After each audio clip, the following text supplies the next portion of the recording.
He probably would have collapsed after entering the room facing towards the west, if it wasn't for the wary pairs of brown eyes following him upon entering. "Good morning," he greeted the woman sitting by the table. In front of her lay 2 piles of books, of which one was open before her. "It's almost time for dinner, right?" she guessed, to which Dew replied, "In an hour. Frederick already gave up for you to return until your husband does." Josephine sobbed at the mention of the missing person. Dew pulled the second chair back to take a seat. It had become some kind of routine for him because no one else looked after the lonely woman if he didn't, and it gave him space to share worries with someone who felt the same, if not worse. But she had had the chance to say goodbye.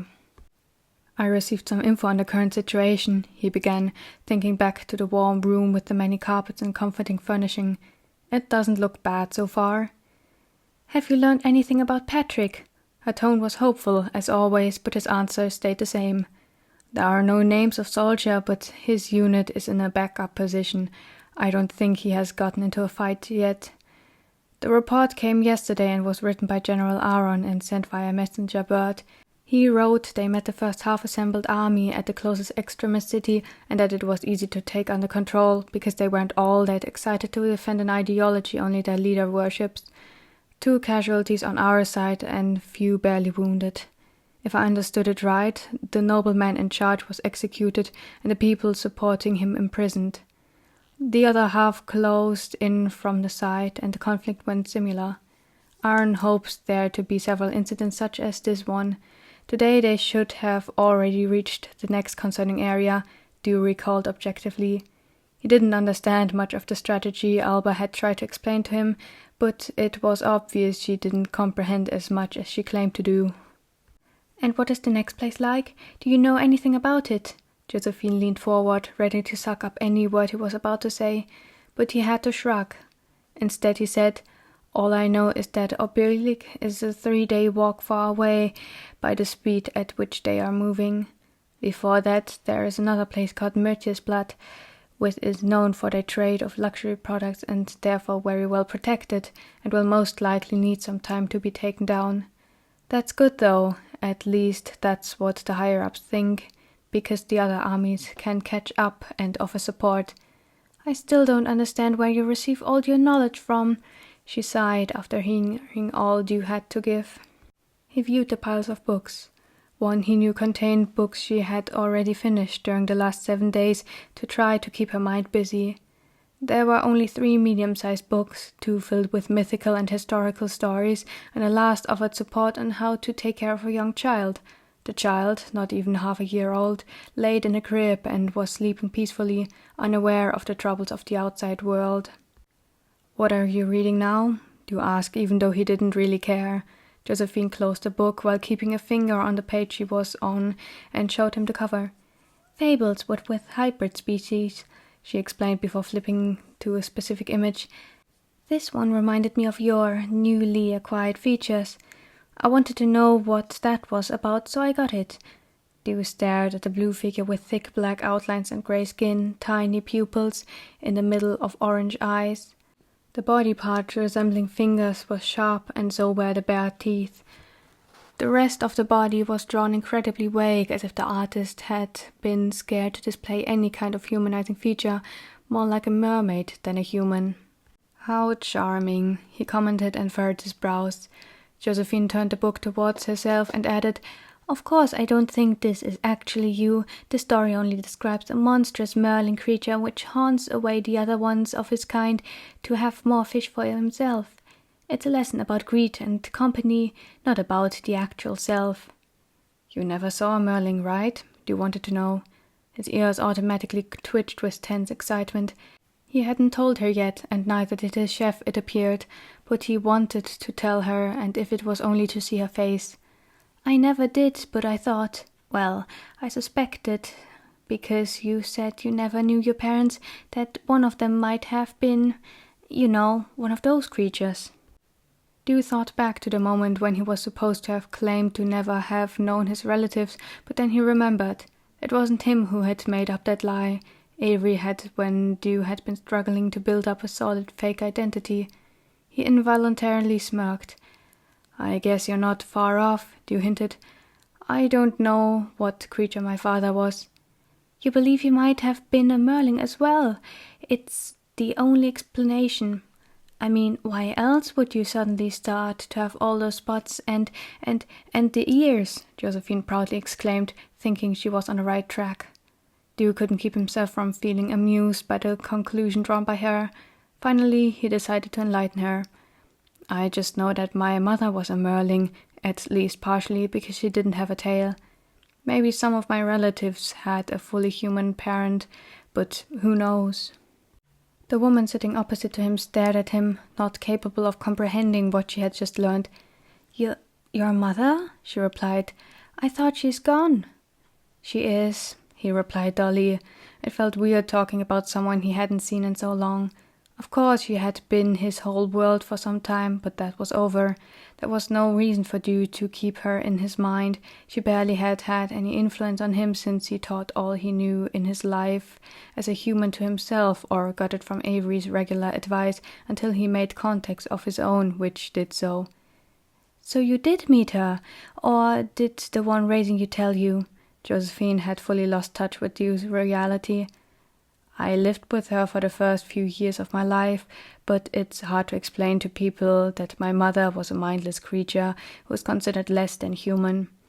And it's even worse for most to know that she was murdered right in front of me, and that I was supposed to be the next because I used to be a full Merling, but with a working mind, he leisurely explained, with words running like a waterfall, while Josephine's face filled with horror. Smiling widely, Dew leaned onto his palm to observe the woman's response. It was ridiculous and insensitive, but why would he care? If she felt disturbed, it was her problem. He only wanted her to know what was wrong with him, and maybe he felt a certain satisfaction presenting this insight to a woman who had always lived safely in the borders of the city or the castle with a knight by her side, as well as an overly caring family. Maybe Dew felt devious joy when confronting Josephine with all of the good she had compared to him, how selfish she had acted by pleading Avery to give all his strength to protecting her husband, as if having a child immediately justified having someone else die, as if Avery's life was worth less than Patrick's because the hybrid didn't have the same kind of future as Patrick and his family had. And the false joy Dew felt shifted into a deep dissatisfaction with the other person. How could a person this loving and generous be this selfish? Could she not think outside of her own bubble? Dew's smile faded. You know my partner's the last person I have left, right? He asked her, not wanting to hear an answer. His tone grew sharper, and so did his downturned gaze, while he continued, I don't have a family. I don't have friends I get to keep, because as soon as the color spreads to my face I won't be seen as one of you. Maybe I would have befriended Charles throughout the year, but he's dead. I find it interesting how you only have eyes for one single person, and one single person only, when there are so many who would comfort you. Are you saying my husband's life shouldn't matter to me? She shrieked, clearly outraged by the cold comment. It was as if something inside him snapped like a rope which carried a heavy stone for too long and had grown brittle until ripping. The book on the top of the unread pile fell down with a loud smack as Dew threw his fists under the table and yelled, You should be ashamed of your selfishness. Honestly, if your honey dies, it's his own damn responsibility and not Avery's. And there you are, throwing yourself against his chest, begging for him to protect him, even though he is in much better condition. Is Patrick fatally wounded? No. Does he have anyone aiming for his life and his life only? No. Was he forced into his job? I don't think so. In the way I know my partner, you most likely managed to guilt-trip him with your ridiculous whining into risking his own safety. If Patrick returns alive and Avery doesn't, I will blame you, and you can bury my corpse. The stains the bloody sheets had left still hadn't gotten out of the floor, but at least they had dried up to a point where they didn't color Dew's clothes. The room had stayed sorted. Barely any object had moved at all, but the diary lay open on the table, out of his sight, because all he could see was the lower surface. There still wasn't a new chair. Several smaller splinters were flying around in all the cracks of the floor, and if he wouldn't be wearing shoes at all time, he would surely have faced the consequences of not doing his job neatly enough. The blankets were folded and placed on top of one another to make space on the bed as if it was needed. No one visited anyway. Sometimes during his breaks he would unfold the blankets, wrapping his body in both of them and holding the other one's pillow in his arms with his nose deeply pressed into it. It wasn't comforting, but the sour sweet smell managed to distract him. After lashing out at Josephine again, Dew had scolded himself into visiting her, not to talk but to check if she was still in good physical condition. Other than him, only Kevin was sent by his mother to bring letters and other gestures of comfort, and the casual offer of taking care of little Anna if she felt too weak to do so. Josephine always declined. Dew assumed the little creature to be her anchor to sanity. Concerning updates on the war situation, he decided it was best to write down everything he learned and give it to her back on a yellowish white. After 3 days of draining out the resources of the fortress Mötisplatz, another ally had joined in. The 2 families from the east had declined their service without giving reason as to why. Still, Alba had appeared more relaxed than in the beginning. The assembling of troops of the opposite side was progressing much slower than expected. The info barely mattered. Josephine's mood stayed dull, and Dew despised how it dragged him down, as if he was doing much better without. He himself spent most of his free time in his own room. After the encounter with Jonah, he had never visited the place again. Giving the bobcat a last place to rest was all he had the strength for. Of course, the Borrower hybrid was gone. He had given up on Dew for now and was moving towards his actual target, but in the middle of hundreds of training fighters, of whom most knew the face of the criminal, the night was most likely protected until the point the battle would break out. No one would care for anyone in specific, and Dew wasn't sure on how far Jonah would attempt a suicide mission, and if the sustained injuries hindered him at all. Dew's fingers played with the ring on his right hand. It wasn't his preferred object of entertainment while deep in thought, but the necklace was gone, and he didn't want another one unless Jonah was dead for good. He took it off, placed it in his palm, and viewed the craftsmanship. There was no way the metal was pure gold, maybe less than 1/10. The edges were smooth but showed signs of imperfections. There were no engravings on the outside, no colorful or expensive stones, but there was no need for it. It was nothing more than a symbol after all, a symbol for a very fragile promise, but a handy protection. And now it was a constant reminder how he had been forced into betraying that promise, for it to be mended a few weeks after, only for his partner to be thrown into a suicide mission. Dew twisted it, searched for little accidental carvings and differences in thickness. His half-open eyes were caught by something he had never noticed before. He looked at the ring from a different angle, one in which he saw more than just the outside but the inside. Dew chuckled, recognizing the fine line engraved into the soft metal as being something specific but very simplistic, the silhouette of a cat. There were the sharp ears, the curved back, and the twirled tail, all captured in one single line. How did he never notice? His nail traced it while thinking if the other ring also had a motive, and whether it was the same or a different one. Maybe it depicted an animal as well, one to present him in the same way Avery saw himself as a cat rather than a dragon. It was almost January when another interesting report came in. Mötisplatz had surrendered earlier than expected because the sparse supplies they had stored had run out, and the civilians had revolted after the first few starvation deaths. No help had come from the other western areas, which was seen as strange by the higher-ups. General Aaron didn't expect them to give up so shortly after the assassination attempt in the courtroom on the king, but the resistance was low even though the civilians spat at the knights as the gates were opened and a spontaneous leadership was established to keep the people at bay even after most of the army had continued on moving. The next stop was Öbölik, since the other parts had been taken under control under medium loss of lives, and even without their main nobleman alive, a high resistance was expected. The mood in the army was neutral. No one was particularly excited in the face of an actual battle after the exhausting siege, but there was no great discontent either, as there was the first couple of days.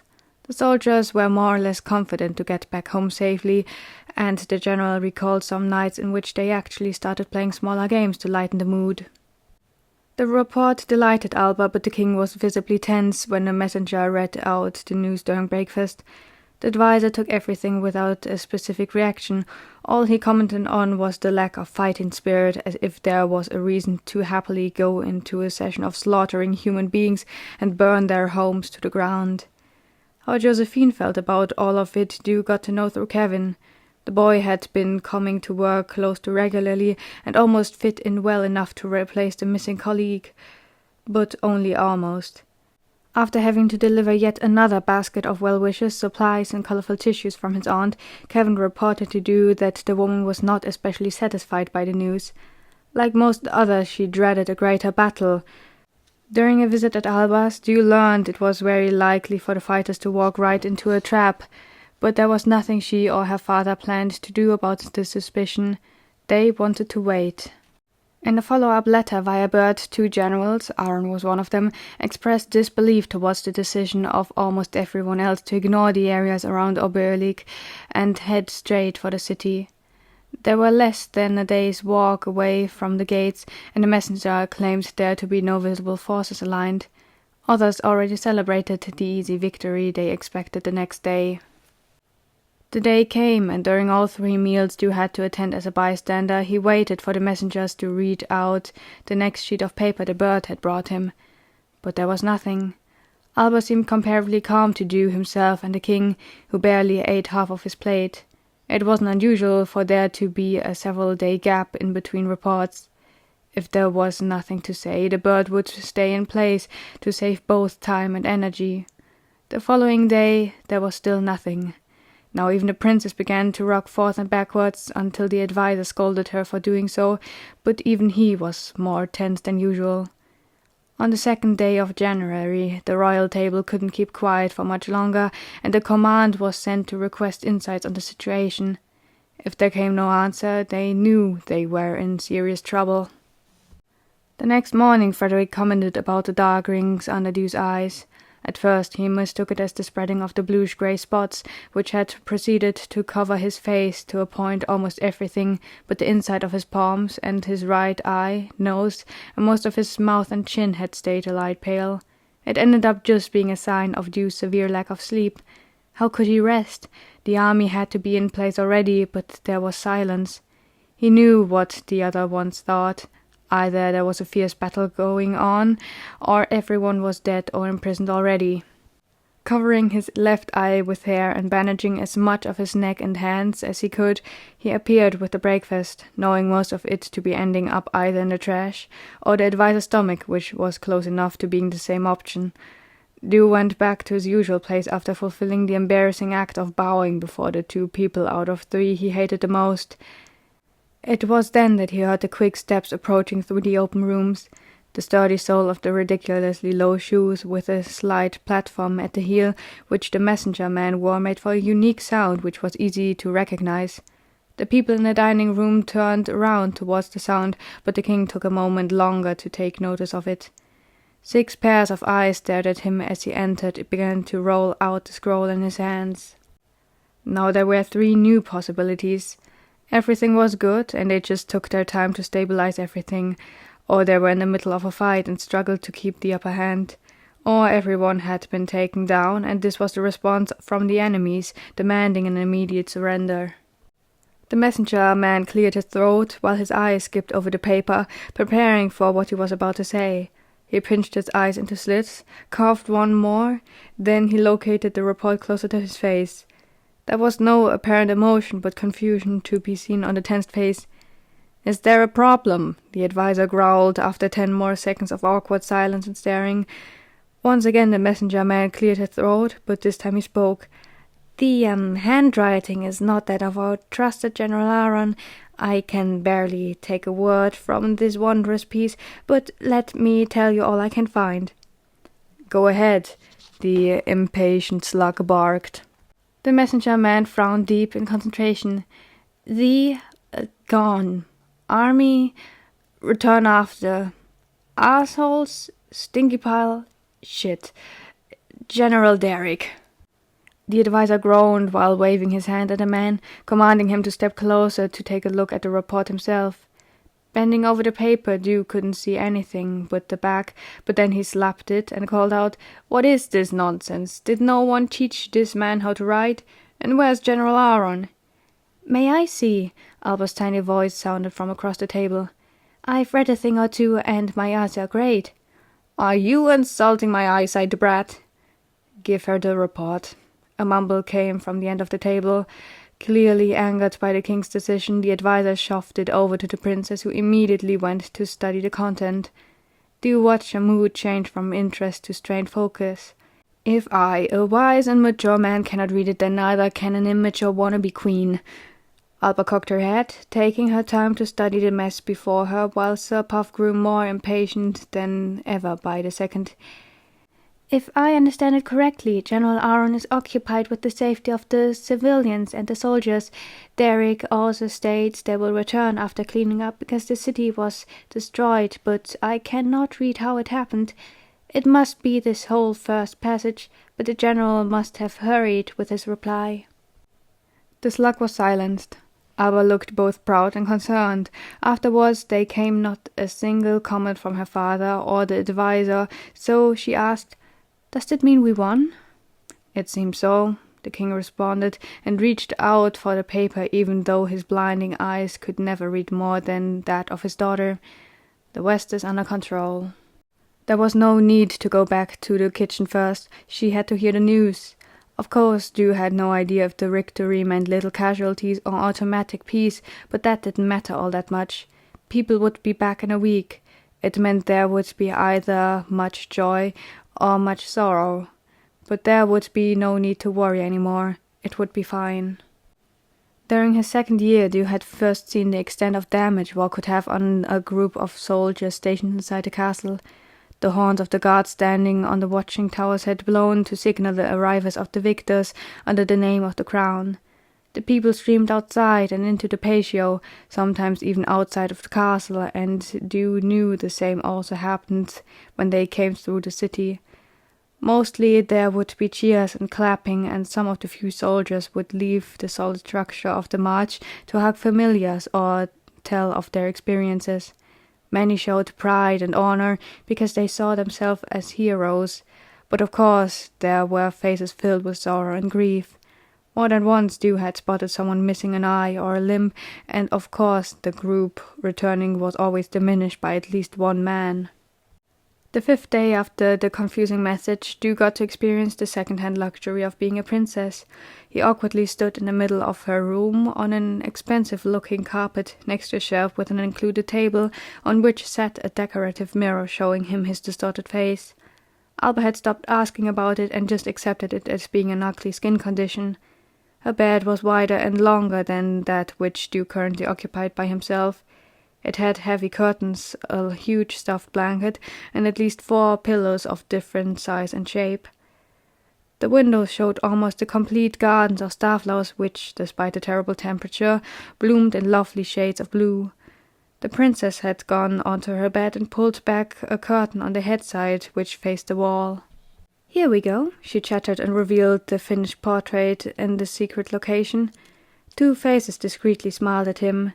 One was easily to recognize as being that of Alba, but with her hair open and wearing a soft blue dress instead of the clothing mostly seen on male higher-ups. The woman next to her had the same eyes and similar hair, but her face was completely different. She had a slim structure which almost made her look malnourished and dead, but her skin, or rather scales, were in lively shades of brownish-orange, which reminded you of the way people sometimes described his eyes. "It's pretty," he commented, very much of an understatement for what Frederick had conjured onto the blank canvas. "I've hid it so well not even Patricia found it yet," she proudly claimed. "Speaking of her, where is she? Won't she bother the presence of a mere servant in your chambers?" "Most definitely, even less that of a male.